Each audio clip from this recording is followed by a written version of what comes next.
everyone. I am Karina Siandaya. I'm 18 years old from Manawag, Pangasinan.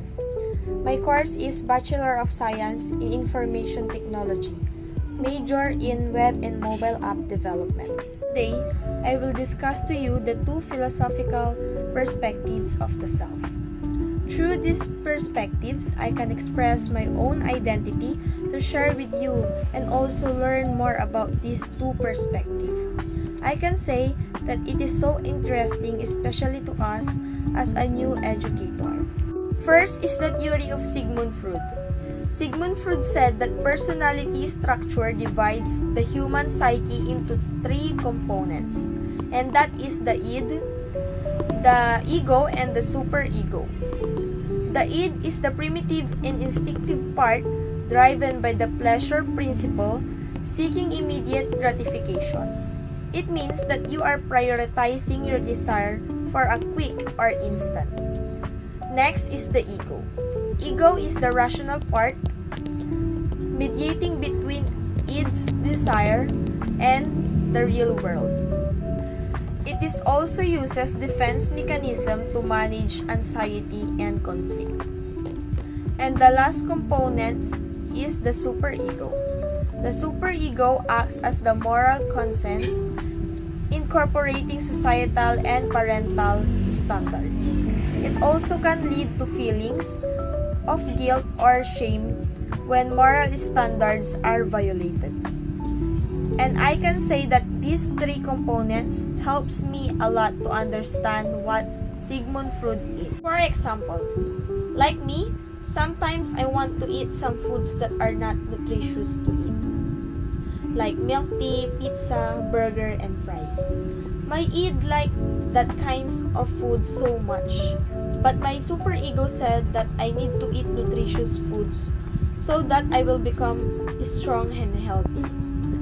My ego will come and it will say that it's okay to eat some junk food, but you eat moderately. Don't eat all the time. Maybe seldom, and don't eat a lot, just eat the amount that your cravings was satisfied. That's what I can say to Sigmund Freud's theory and his components of personality structure.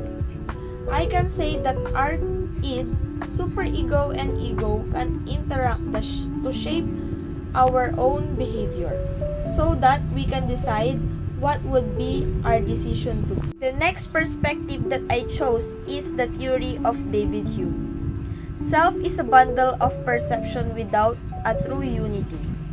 Self is an illusion. We never really experience the self directly. We only have the perception.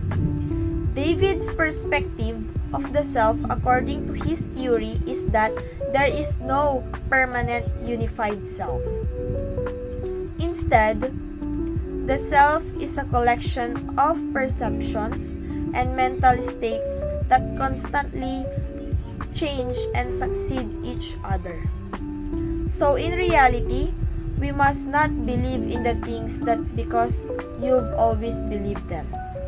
We always be open to the possibility that your beliefs might be wrong and need revision. For example, is the one that they always say, the first impression will last for me.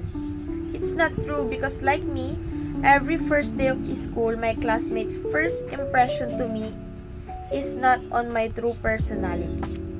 They say that I'm snobbish. Maybe because sometimes I am shy type, but when they met me, they will realize that their impression is not true. Another example is when I was a child.